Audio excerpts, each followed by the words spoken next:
For 1,000 years ago, in the heart of Mesopotamia, the great city of Babylon rose from the desert like a golden dream. Its hanging gardens stretched toward the heavens, defying the laws of nature with their impossible beauty.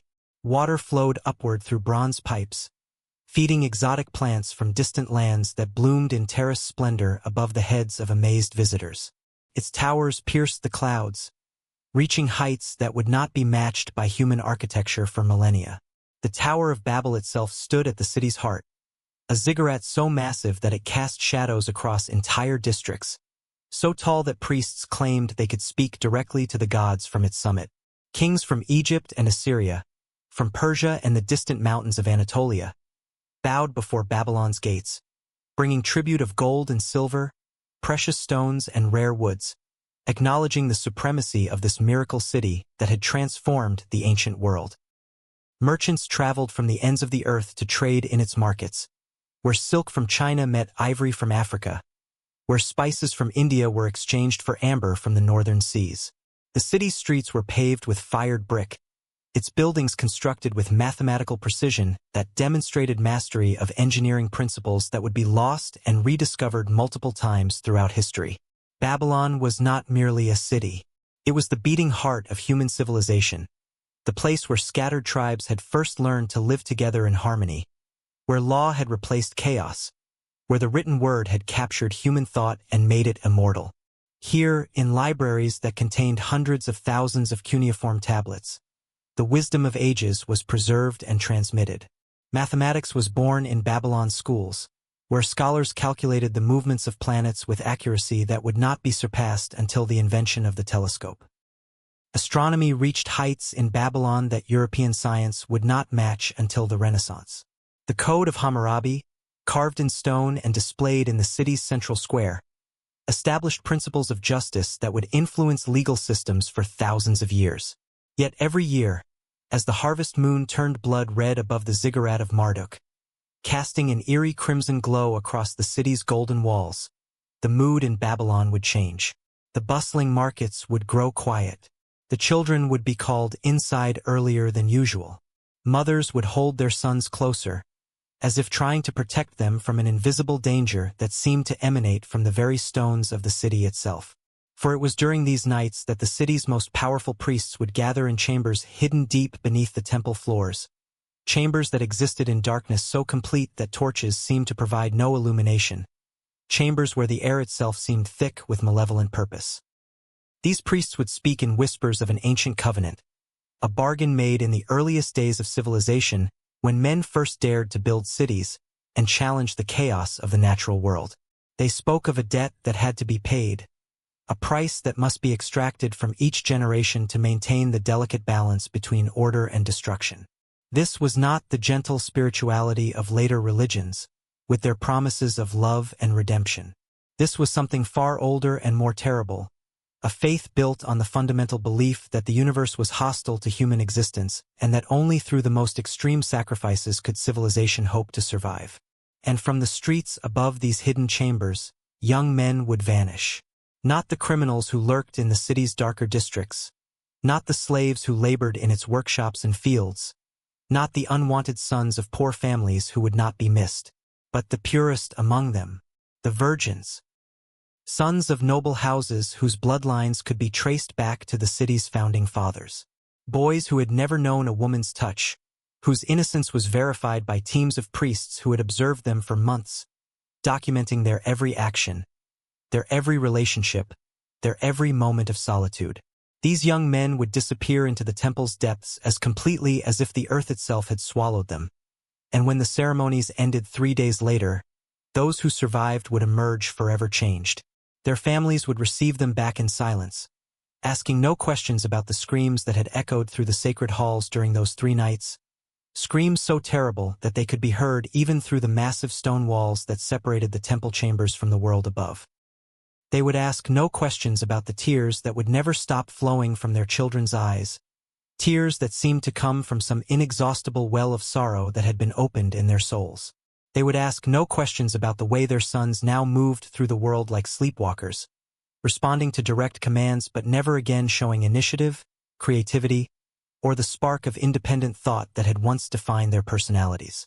For what happened in those underground chambers was a ritual so devastating, so carefully designed to break the human spirit and reshape it according to the needs of an inhuman system, that even the gods themselves were said to weep when they witnessed it. The priests had discovered something that would not be formally understood by human science for another 4,000 years. That the human mind, under the right conditions of stress and manipulation, could be completely dismantled and rebuilt according to the specifications of those who controlled the process. They had learned to turn human beings into tools as reliably as a blacksmith turns iron into weapons, and they had created a system that could perpetuate itself indefinitely by transforming each generation of victims into the next generation of perpetrators. The archaeologists who first uncovered the ritual chambers in 1923 were so disturbed by what they found that they sealed the site and destroyed their notes, claiming that the excavation had been unsuccessful and that nothing of significance had been discovered. Professor James Morrison of Oxford University, who led the expedition, returned to England and never spoke publicly about his work in Babylon again. His private journals, discovered in his estate after his death in 1967, revealed that he had suffered nightmares for decades about what he had seen in those underground chambers. He had found evidence of systematic torture, of deliberate psychological destruction, of human suffering inflicted with scientific precision over a period of more than 1,000 years. It would take another 50 years before scholars dared to piece together the full horror of what ancient Babylon demanded from its sons. The evidence was hidden in plain sight, scattered across museums and private collections around the world, waiting for researchers brave enough to connect the fragments and reveal the complete picture. Dr. Helena Marsh of Cambridge University, working in the 1970s, was the first to begin the painstaking process of translation and reconstruction that would eventually reveal the truth about the ritual chambers. The cuneiform tablets spoke of sacred transformations, of young men being remade in the image of the gods, of necessary purifications that would protect the city from divine wrath. But between the lines of these official religious documents, Dr. Marsh discovered references that painted a very different picture. Temple inventories that listed bronze chains and iron restraints among the sacred implements. Medical texts that described treatments for psychological trauma that would not occur naturally. Personnel records that tracked the assignment of young priests to duties that seemed designed to maximize their contact with vulnerable victims. Account books that recorded payments to families whose sons had died during the purification process, deaths that were officially attributed to their failure to achieve spiritual transformation but which private correspondence revealed to be the result of torture so severe that their bodies could not survive it. When Dr. Marsh first began translating these forgotten documents in 1975, assembling them into a coherent narrative that revealed the true nature of the Babylonian rituals, she didn't sleep for weeks. The revelations were so disturbing, so contrary to everything the academic world thought it knew about ancient civilization, that she considered abandoning her research entirely.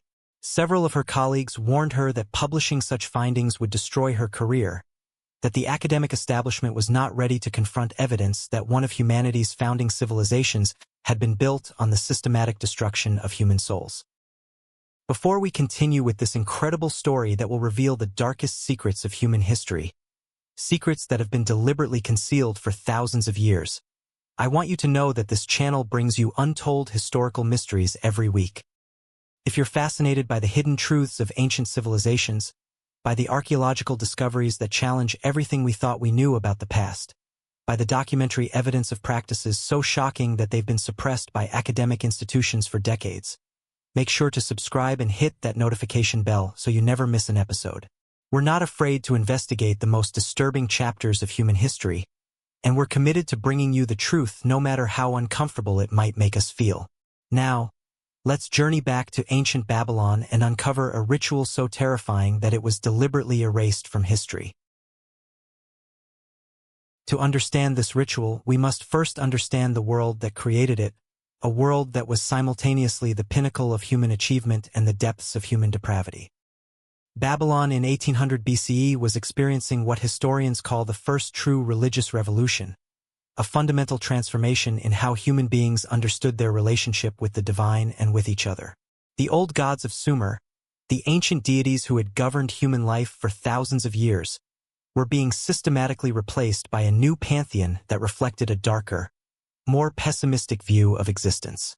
At the head of this new pantheon stood Marduk, the storm god who had supposedly defeated chaos itself in a cosmic battle that determined the fate of all creation. But this was not the gentle victory of light over darkness that characterizes later religious traditions. According to Babylonian mythology, Marduk had not simply conquered the forces of chaos but had torn them apart and rebuilt the world from their remains, creating an existence that was fundamentally unstable and required constant vigilance to prevent its collapse back into primordial disorder. The priests of Marduk claimed that their god had revealed to them the true nature of reality, that order was not natural but artificial, that civilization was not humanity's birthright but a precarious achievement that could be lost at any moment, that the forces of chaos were constantly pressing against the boundaries of the ordered world and seeking opportunities to break through and destroy everything that human beings had built. This cosmic pessimism shaped every aspect of Babylonian society, creating a culture that was simultaneously magnificent in its achievements and terrifying in its methods. The priesthood that served Marduk was unlike anything the world had seen before or would see again until the emergence of modern totalitarian regimes. These were not simple religious functionaries offering prayers and sacrifices to distant deities. They were scholars, astronomers, mathematicians, and philosophers who had made the study of human nature their primary occupation.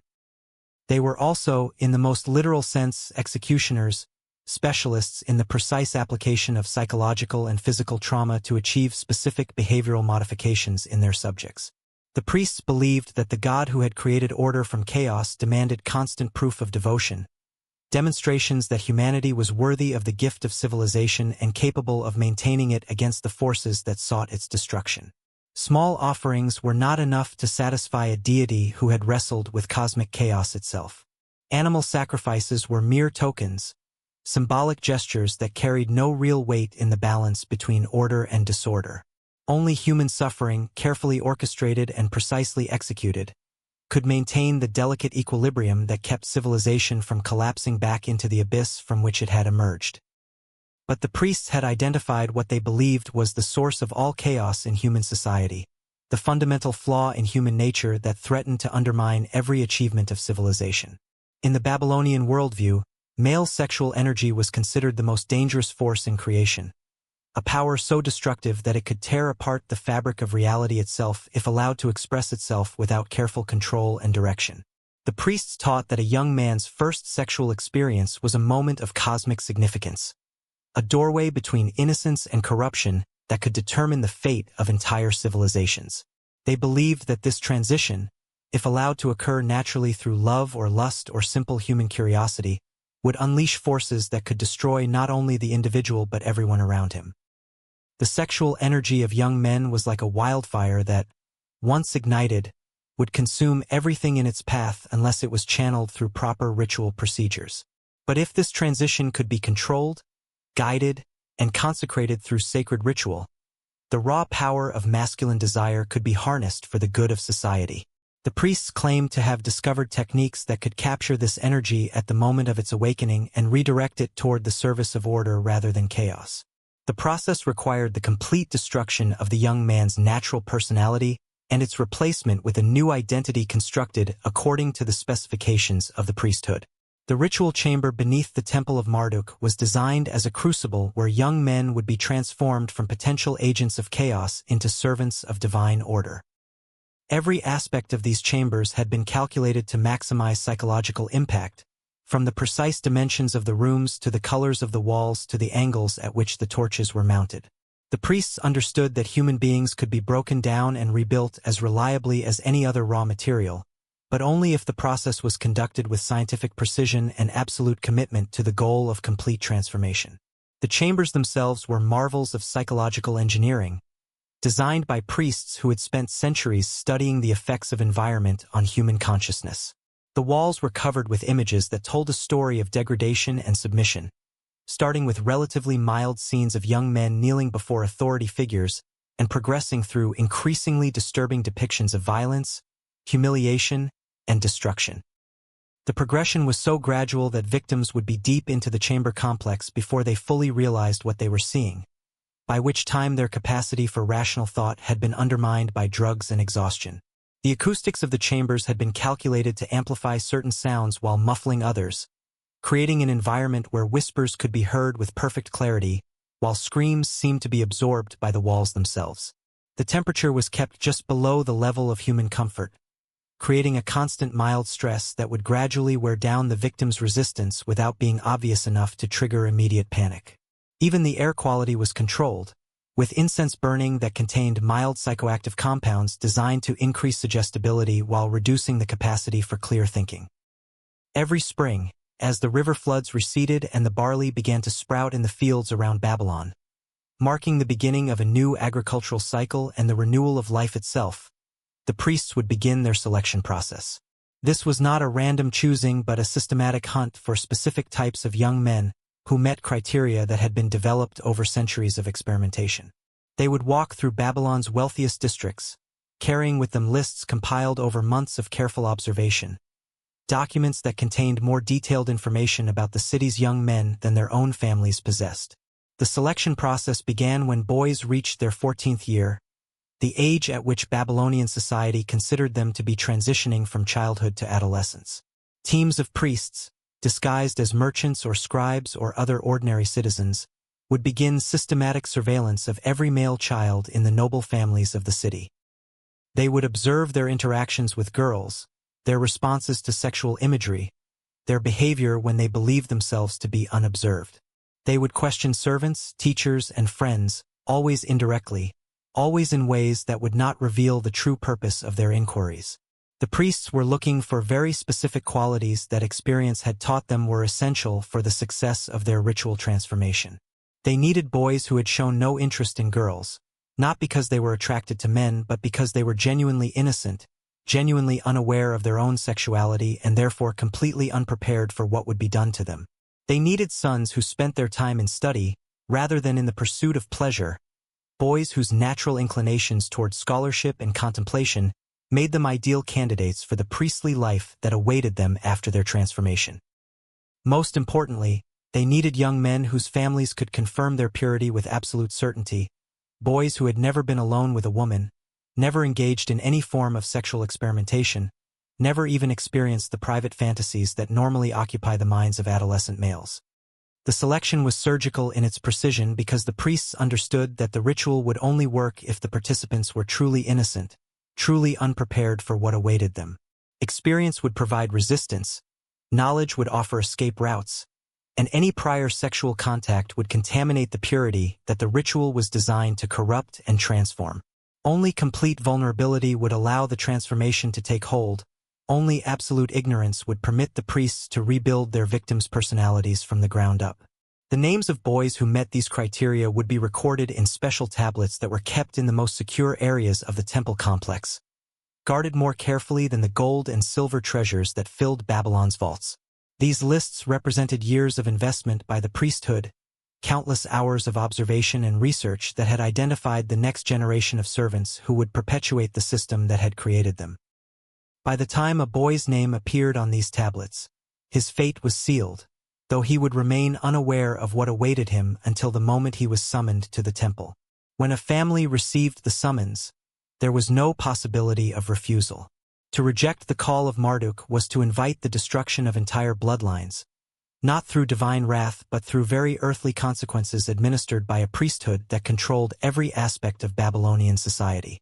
Families who attempted to hide their sons or send them away would find their property confiscated, their businesses destroyed, their remaining children barred from schools and marriages and all the social connections that made life possible in an urban civilization.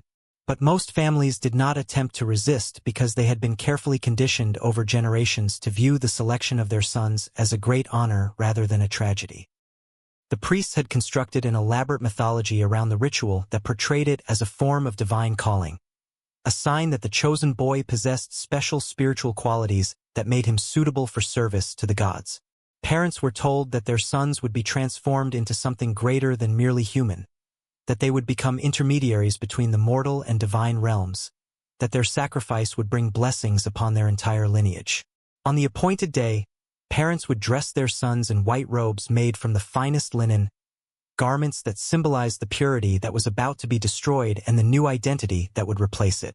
They would anoint their faces with sacred oils imported from distant lands, oils that carried the scent of sanctity but also contained mild narcotics designed to calm the boys' nerves and make them more compliant. The boys themselves would be told that they were about to undergo a transformation that would make them worthy of serving the greatest god in the Babylonian pantheon, that they would emerge from the temple as priests with authority over ordinary mortals. The families would form processions through the streets of Babylon, accompanied by musicians and singers who filled the air with hymns of celebration that helped to maintain the illusion that something wonderful was about to occur.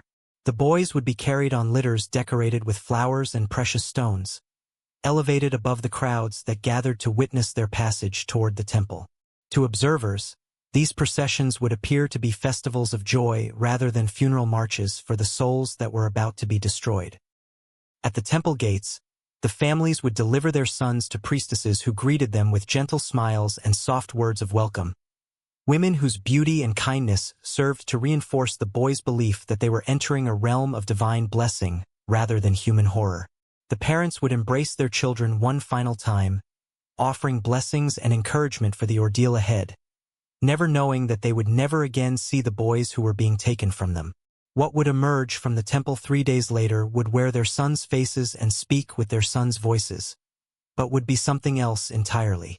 The boys entered the temple believing they were about to become men, about to join the ranks of the powerful priesthood that ruled Babylon with wisdom and justice.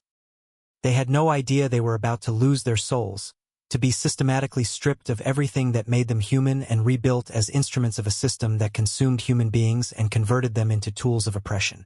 They walked willingly into chambers that had been designed as factories for the production of human misery, spaces where the science of psychological destruction had been perfected over centuries of experimentation on thousands of previous victims. The first chamber they encountered was deceptively beautiful, designed to lower their defenses and make them compliant for what was to come.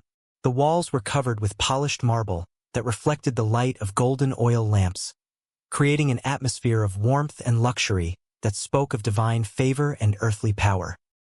Incense burned in bronze censers shaped like mythical creatures, filling the air with the scent of cedar and myrrh, fragrances that were associated with the most sacred rituals of Babylonian religion.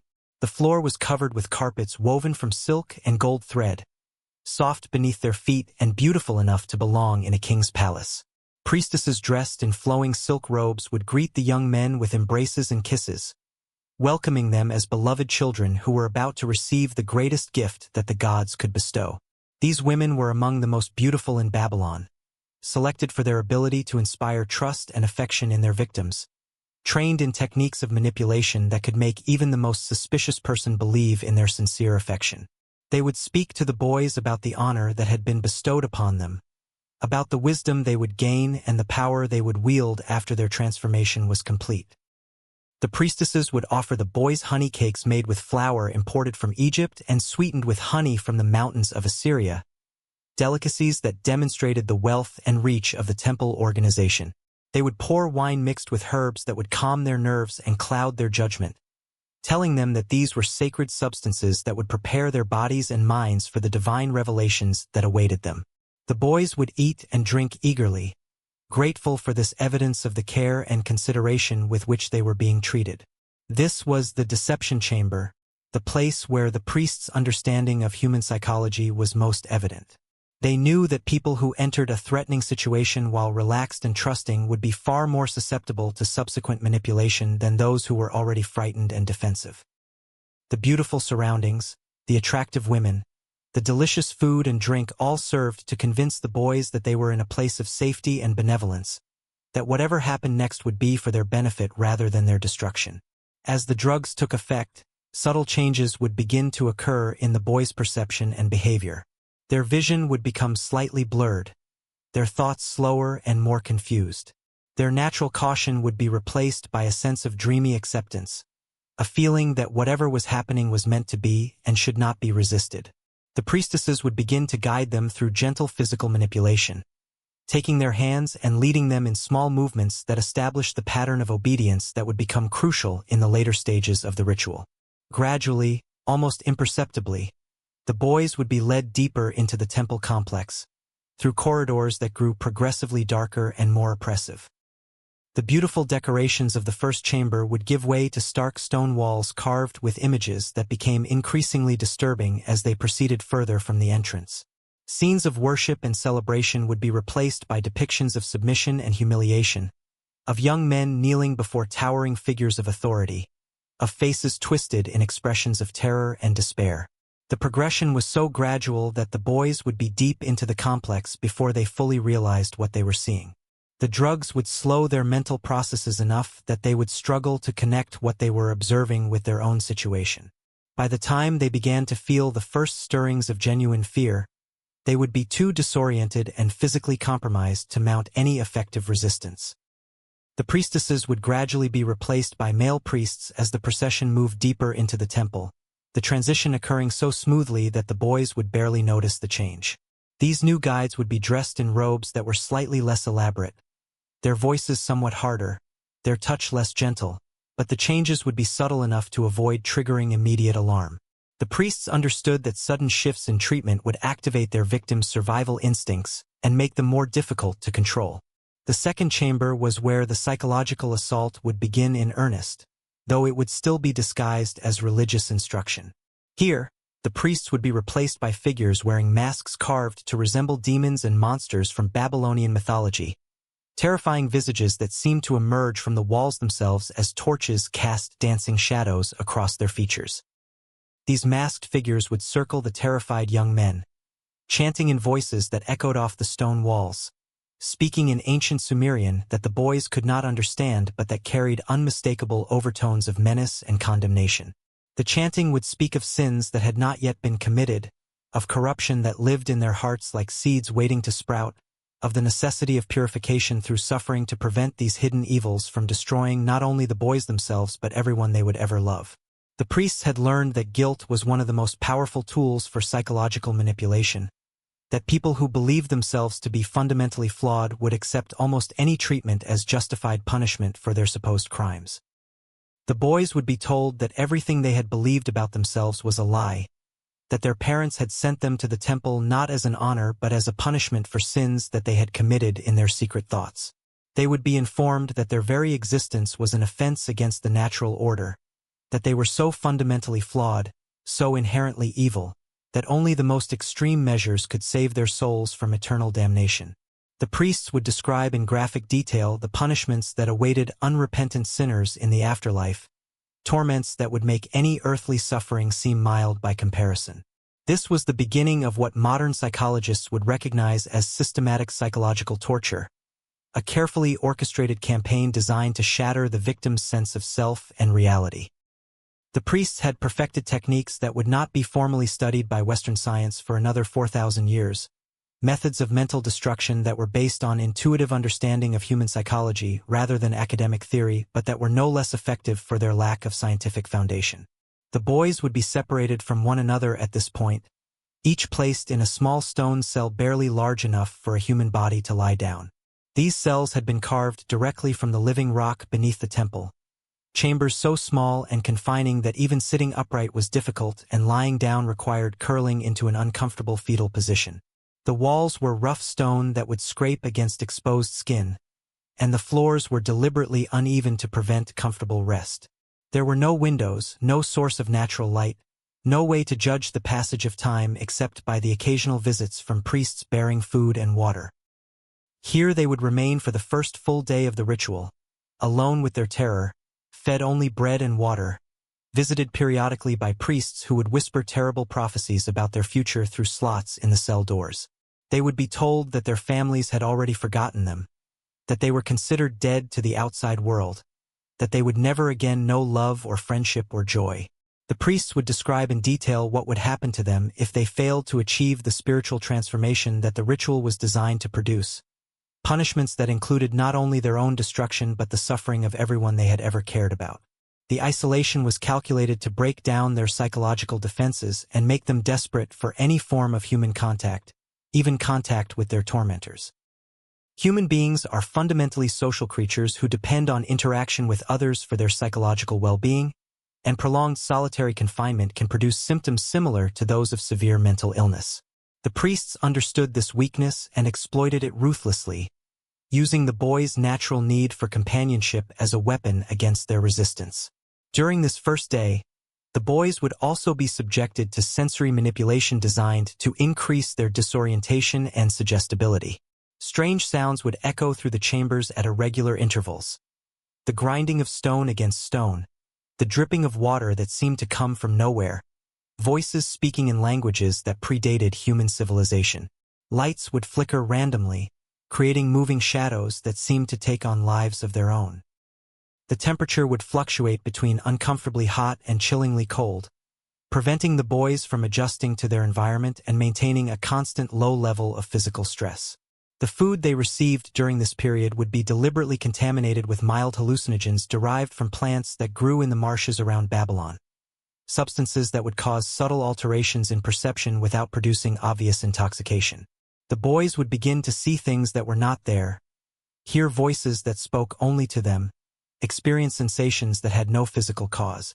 These hallucinations would be carefully orchestrated by priests who understood exactly how these drugs affected human consciousness, and the visions would always reinforce the themes of guilt, corruption, and the necessity of transformation through suffering. On the second day, the physical ordeal would begin, though it would be presented as a form of spiritual purification rather than torture. The young men would be brought to a chamber filled with devices that can only be described as instruments of torture, though the priests called them tools of purification and claimed that they were sacred implements blessed by Marduk himself. Here they would endure pain that was carefully calibrated to break their will without causing permanent physical damage, suffering that was designed to demonstrate their absolute powerlessness and prove that their bodies belonged not to themselves but to the priesthood. The torture would begin with relatively mild procedures that would gradually escalate in intensity as the boys' resistance was worn down. They would be suspended from chains that pulled their joints to the limits of endurance without actually dislocating them. They would be subjected to extremes of heat and cold that would cause intense discomfort without producing lasting injury. They would be forced to maintain uncomfortable positions for hours at a time, positions that would cause muscle cramps and exhaustion but no permanent harm. But the physical suffering was merely preparation for the true horror that awaited them. A psychological assault so devastating that many victims would later claim that they would have preferred to die rather than endure it. The priests understood that breaking the body was relatively easy compared to breaking the mind, and that a person whose spirit had been completely shattered would be far more useful than one who had merely been physically crippled. The goal was not to cripple or kill, but to demonstrate absolute powerlessness, to prove beyond any possibility of doubt that resistance was futile and that survival depended entirely on complete submission to the will of the priesthood. The boys would be shown other victims from previous years, young men who had been transformed into something barely recognizable as human, creatures who existed in a state of absolute obedience, incapable of independent thought or action, living examples of what awaited those who failed to embrace their transformation willingly. On the third and final day, each young man would be brought to the deepest chamber of the temple complex, a room that archaeologists now call the transformation chamber, though the priests had their own name for it that cannot be translated into any modern language because it refers to concepts that do not exist in contemporary human experience. This chamber was the culmination of centuries of experimentation in the systematic destruction of human personality, a space that had been designed with the same precision that an engineer might use to design a machine, except that this machine was built to process human souls rather than physical materials. Here, surrounded by priests chanting in ancient Sumerian, speaking words that had been passed down through generations of practitioners, and that carried the accumulated power of thousands of previous rituals, each boy would undergo an experience so traumatic, so fundamentally violating, that it would remake their entire understanding of themselves and their place in the world.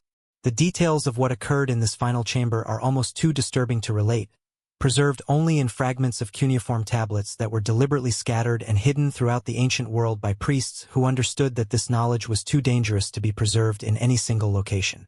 The tablets speak of rituals that violated every taboo of Babylonian society, behaviors so shameful that merely witnessing them would contaminate an ordinary person's soul. The priests would force each young man to participate in acts that would destroy his connection to everything he had previously considered sacred or meaningful. They would be compelled to perform ritual cannibalism, consuming the flesh of previous victims who had not survived the ordeal, eating human meat that had been prepared according to recipes that specified exactly how much suffering the donor should endure before death to ensure maximum spiritual contamination. They would be forced to desecrate images of their own family members, to perform acts of sexual violence against representations of their parents and siblings, to speak curses against everyone they had ever loved. They would be required to renounce every bond of love and loyalty that had previously defined their lives, to declare their hatred for their families, their friends, their former selves. Most devastating of all, they would be made to participate in their own psychological destruction, forced to collaborate in the obliteration of their former identities. The boys would be required to write their own death sentences, to compose detailed confessions of imaginary crimes, to beg for punishments that they would then be required to inflict upon themselves. They would be forced to create elaborate fantasies of violence and degradation, stories in which they themselves were the villains, tales of corruption and evil that would become the foundation of their new identities. By the end of this process, the distinction between victim and perpetrator had become meaningless, and they had been transformed into willing participants in their own annihilation. The priests had discovered something that would not be understood by academic psychology for thousands of years: that human beings subjected to extreme trauma will often develop a psychological condition called identification with the aggressor, in which they begin to adopt the values and behaviors of those who are harming them as a survival mechanism. By forcing their victims to participate actively in their own destruction, the priests ensured that the boys would become psychologically invested in the very system that had destroyed them. When the 3 days were complete, the young men who had entered the temple as sons, brothers, and friends would emerge as something else entirely.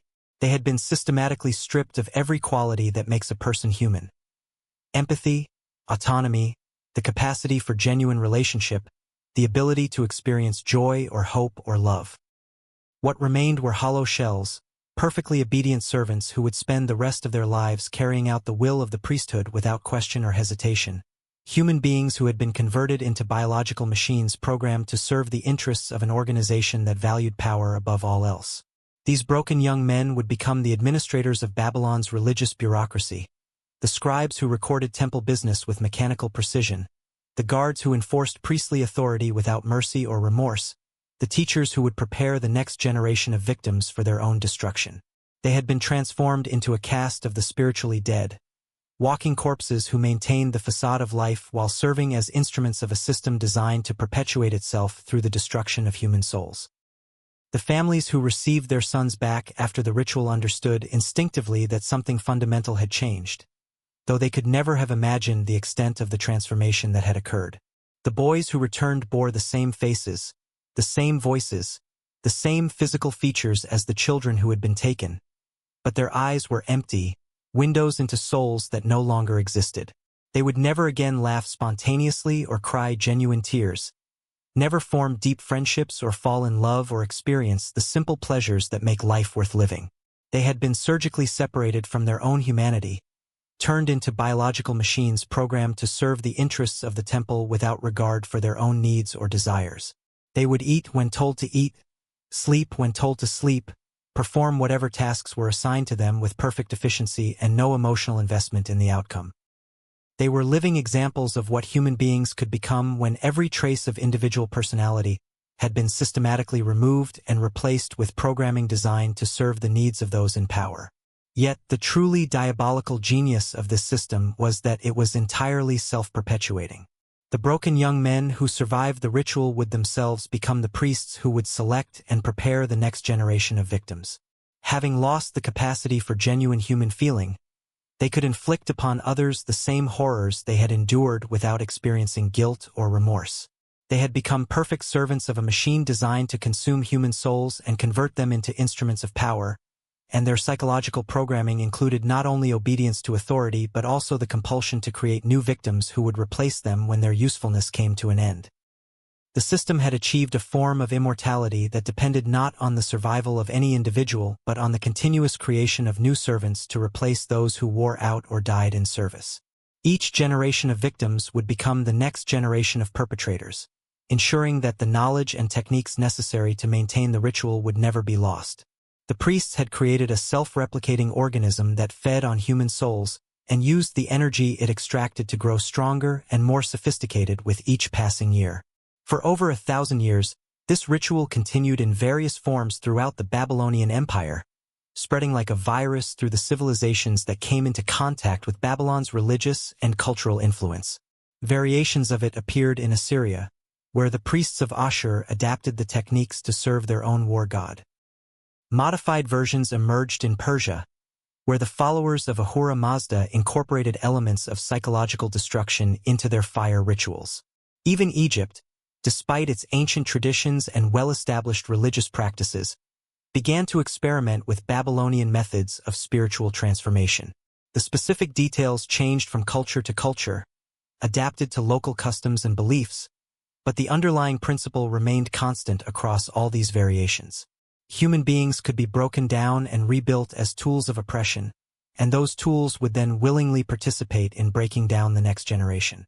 The discovery that individual personality could be systematically destroyed and replaced with artificial programming had spread throughout the ancient world like a plague, creating networks of interconnected cults that shared techniques and compared results. The priests of different cultures would exchange information about their methods, constantly refining and improving their ability to transform human beings into instruments of control. They developed increasingly sophisticated approaches to victim selection, learning to identify not only individual candidates but entire family lines that possessed the genetic and psychological characteristics that made them ideal raw material for transformation. They created breeding programs designed to produce generations of young people who would be particularly susceptible to their techniques. They also began to experiment with different forms of trauma, discovering that certain types of psychological destruction were more effective than others in creating the kind of absolute obedience they desired. They learned that victims who retained some memory of their former selves were often more useful than those who had been completely erased, because the contrast between what they had been and what they had become served as a constant reminder of the futility of resistance. They developed techniques for creating controlled amnesia, allowing victims to remember just enough of their past to understand what they had lost while forgetting the specific details that might provide psychological resources for rebellion. Most significantly, they discovered that the ritual could be adapted to serve different purposes depending on the needs of the society that employed it. In cultures that valued military power, the broken young men could be trained as perfect soldiers who would follow orders without question and feel no remorse for any atrocities they were commanded to commit. In societies that prioritized economic control, they could become administrators and accountants who would manage resources with mechanical efficiency and no concern for the human cost of their decisions. In civilizations that sought to maintain rigid social hierarchies, they could serve as enforcers who would brutally suppress any attempt at rebellion or social change. The ritual had evolved from a specific religious practice into a general technology for the creation of human tools, a method that could be applied to solve almost any problem that involved the need to control large numbers of people. The priests had discovered the fundamental vulnerability of human consciousness, the fact that individual personality was far more fragile than anyone had previously imagined, and they had learned to exploit this weakness with devastating effectiveness. But the spread of these techniques throughout the ancient world also led to their gradual refinement and sophistication.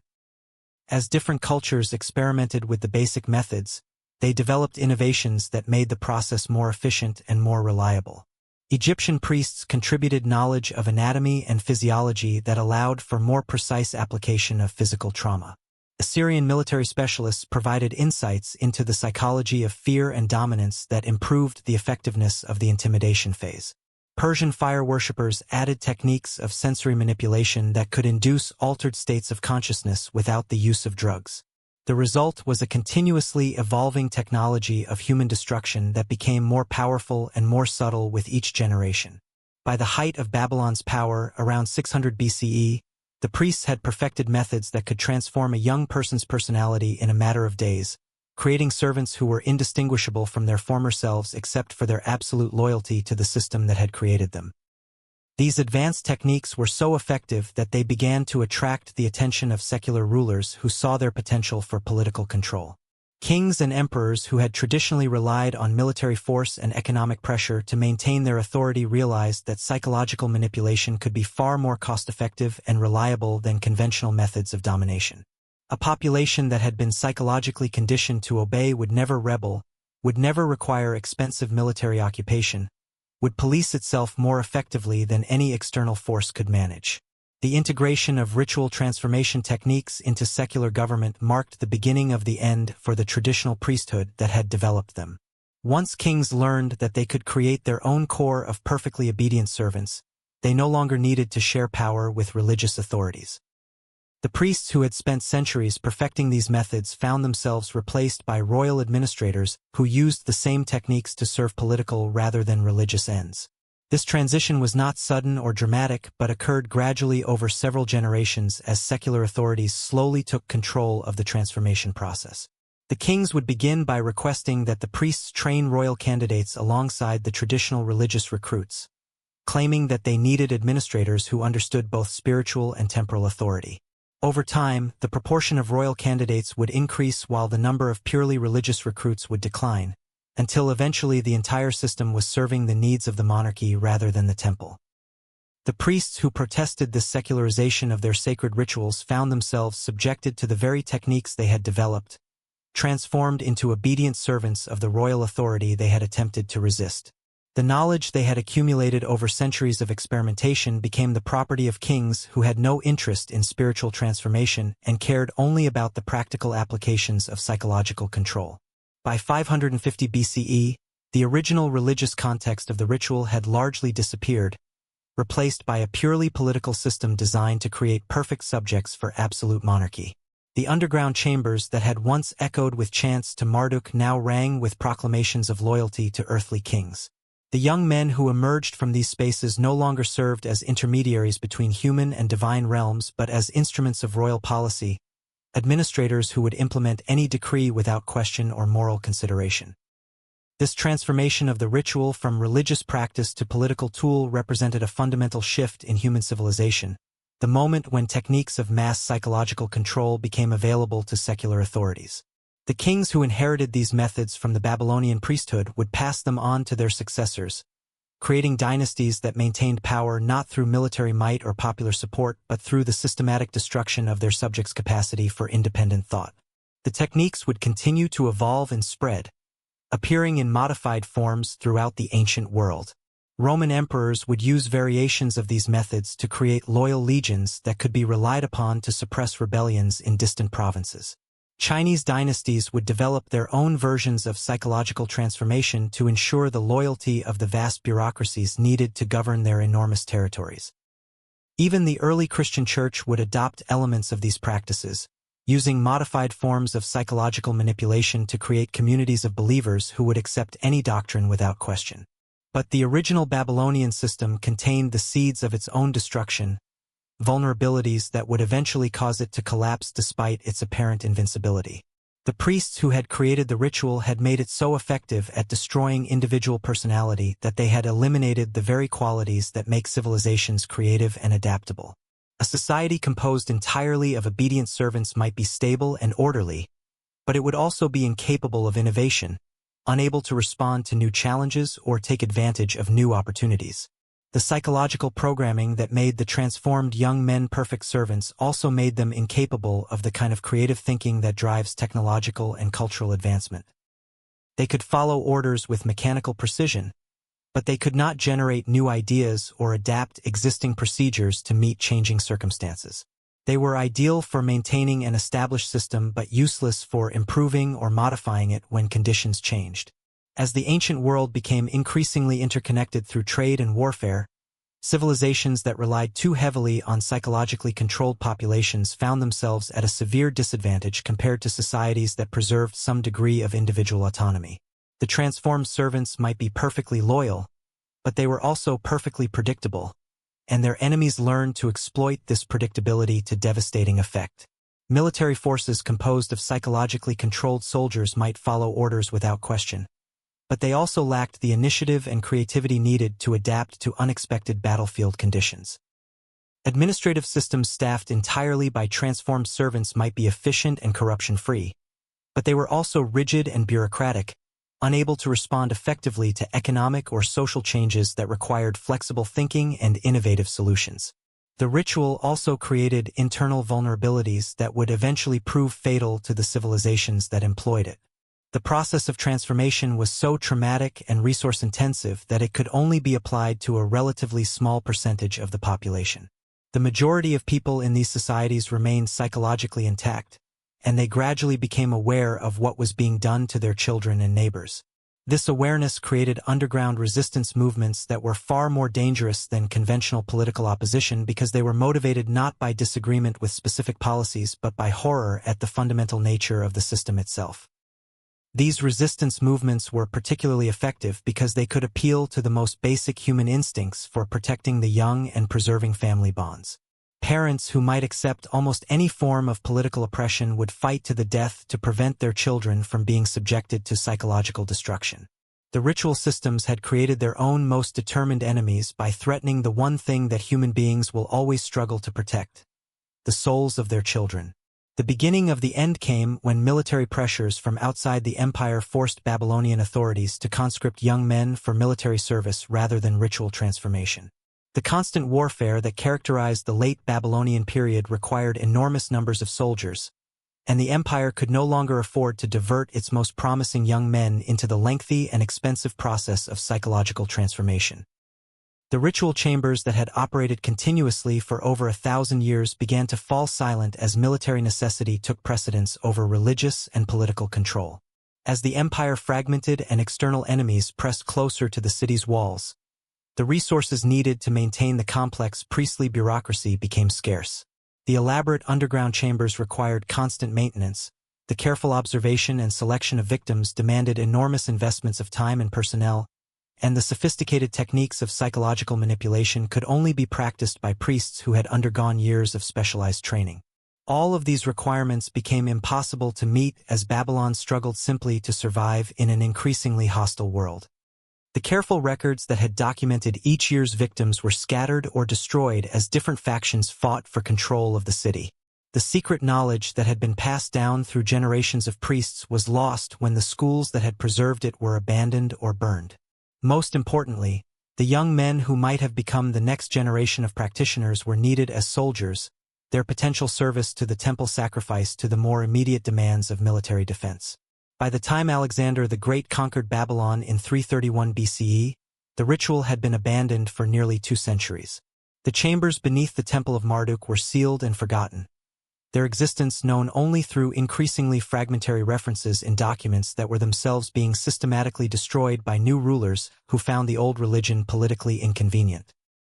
The techniques that had once seemed so powerful and permanent had proved to be as mortal as the civilization that had created them.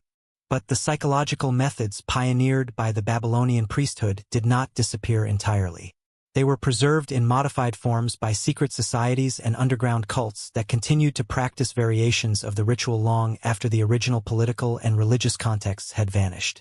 These groups understood that the knowledge they possessed was extraordinarily valuable, and they were willing to take enormous risks to preserve and transmit it to future generations. The techniques would surface again during the medieval period, adapted by inquisitors who used psychological torture to create confessions and conversions. They would reappear during the Age of Exploration, employed by colonial administrators who needed reliable methods for controlling conquered populations. They would be rediscovered by modern totalitarian regimes that required techniques for creating perfect citizens in police states. Each time these methods resurfaced, they would be modified and refined according to the needs and understanding of the societies that employed them. Medieval inquisitors would add theological justifications that made psychological destruction seem like spiritual salvation. Colonial administrators would develop racial theories that justified the application of these techniques to conquered peoples. Modern dictators would combine them with mass media and industrial technology to create systems of control that surpassed anything the ancient world had imagined. The fundamental insight that human beings can be systematically reprogrammed through the careful application of trauma, isolation, and psychological manipulation has proven to be one of the most durable and destructive discoveries in human history. The young men who suffered and died in the chambers beneath the Temple of Marduk were not the last victims of these techniques but the first, pioneers in a field of human misery that continues to find new applications and new victims with each passing generation. Modern archaeology has confirmed many of the details preserved in the ancient tablets, providing physical evidence that validates the historical accounts of ritual horror that earlier scholars had dismissed as fantasy or propaganda. Excavations beneath the former site of the Temple of Marduk, conducted using ground-penetrating radar and other non-invasive techniques, have revealed chambers that match exactly the descriptions found in cuneiform texts. The layout of these underground spaces, their dimensions and interconnections, their acoustic properties and ventilation systems, all correspond precisely to the specifications recorded by ancient scribes. The walls of these chambers bear scratches that appear to be the desperate clawings of human fingernails, marks gouged into solid stone by people who were attempting to escape from spaces that had been designed to be inescapable. Chemical analysis of the stone surfaces has revealed traces of human blood in concentrations that suggest repeated use over many years, patterns of staining that indicate systematic violence rather than accidental injury. Most disturbing of all, archaeologists have discovered the remains of young men buried beneath the chamber floors, their bones showing evidence of both physical trauma and deliberate mutilation consistent with ritual torture. The skeletal remains indicate that many of these individuals died during their late teens or early 20s, the age range that corresponds to the victims described in the ancient texts. Carbon dating has confirmed that these burials span a period of over 800 years, providing physical proof that the ritual continued for the extended period claimed by historical sources. The discovery of these remains has forced historians to confront uncomfortable questions about the nature of ancient civilization that many would prefer to avoid. For centuries, academic scholarship has portrayed the development of human society as a gradual progression from barbarism to enlightenment, a steady improvement in human behavior and social organization that culminates in the moral and intellectual achievements of the modern world. The evidence from Babylon suggests that this comforting narrative may be fundamentally flawed. The capacity for systematic cruelty, for the calculated destruction of human dignity, for the transformation of suffering into an instrument of power, appears to be as old as civilization itself. The techniques developed in the chambers beneath the Temple of Marduk were not the products of primitive ignorance or religious superstition, but of sophisticated understanding of human psychology applied with scientific precision. The priests who created these methods were not savage barbarians but highly educated scholars who used their knowledge to achieve goals that were entirely rational within their cultural context. This realization has profound implications for how we understand both the past and the present. If ancient civilizations that we regard as foundational to human achievement were capable of such systematic horror, what does this tell us about the nature of civilization itself? If techniques of psychological control can be developed and refined by societies that also produce great art, literature, science, and philosophy, what confidence can we have that our own civilization is immune to similar corruptions? Perhaps most troubling of all is the realization that the techniques perfected in ancient Babylon are not merely historical curiosities but remain as relevant today as they were 4,000 years ago. The methods used to break down the young men in Marduk's temple are essentially identical to those employed by modern cult leaders who seek to control their followers, by authoritarian governments that need to create obedient populations, by abusive individuals who want to dominate their victims. The specific cultural and religious context has changed, but the underlying principles remain exactly the same. Human psychology has not evolved significantly since ancient times, which means that the vulnerabilities discovered by Babylonian priests can still be exploited by anyone who understands how to apply the right combination of trauma, isolation, and manipulation. The boys who entered those underground chambers believing they were about to become men were instead transformed into something less than human, and the techniques that accomplished this transformation are still being used today. Modern examples of these methods can be found in the practices of totalitarian governments that use systematic torture and indoctrination to create perfect citizens, in the techniques employed by destructive cults to convert independent individuals into obedient followers, in the strategies used by abusive partners to maintain control over their victims.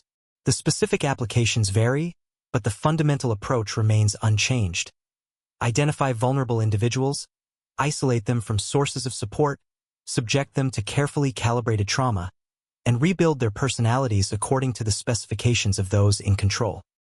The recognition of these patterns should serve as a warning about the fragility of human autonomy and the constant threat posed by those who would exploit our psychological vulnerabilities for their own purposes.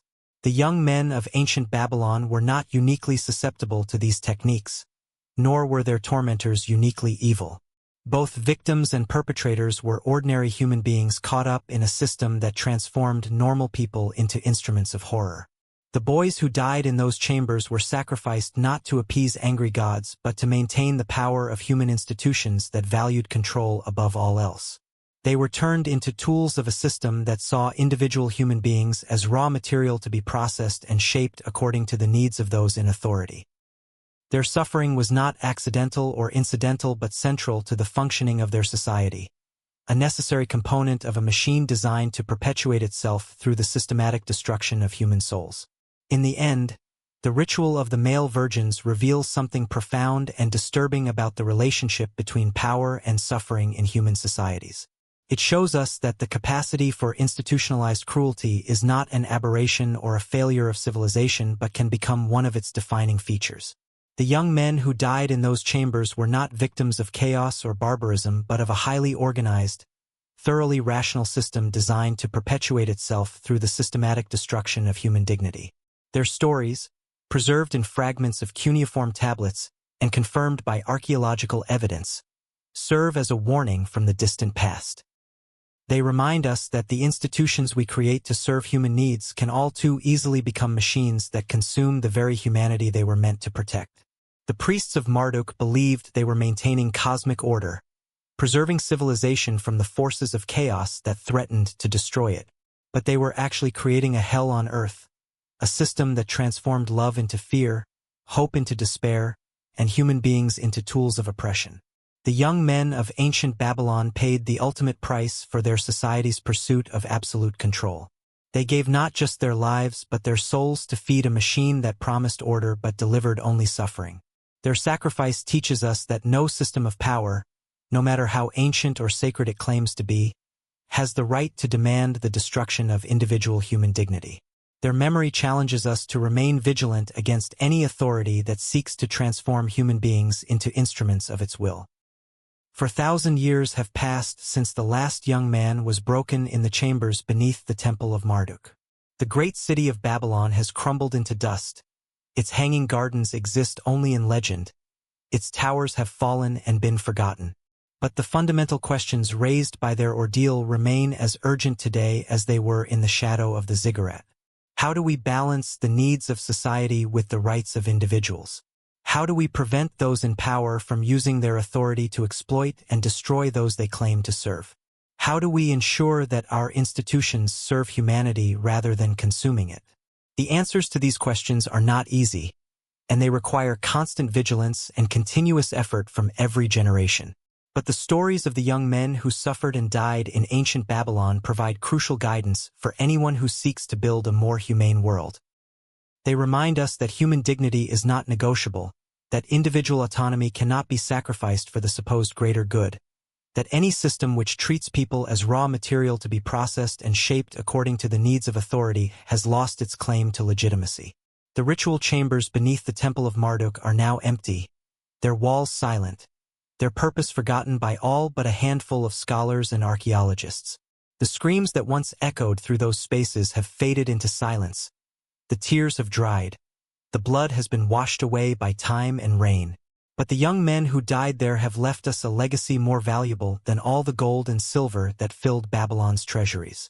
They have given us the knowledge of what happens when human beings are reduced to instruments of power, when individual dignity is sacrificed to institutional needs, when suffering becomes a tool of control rather than something to be prevented and healed.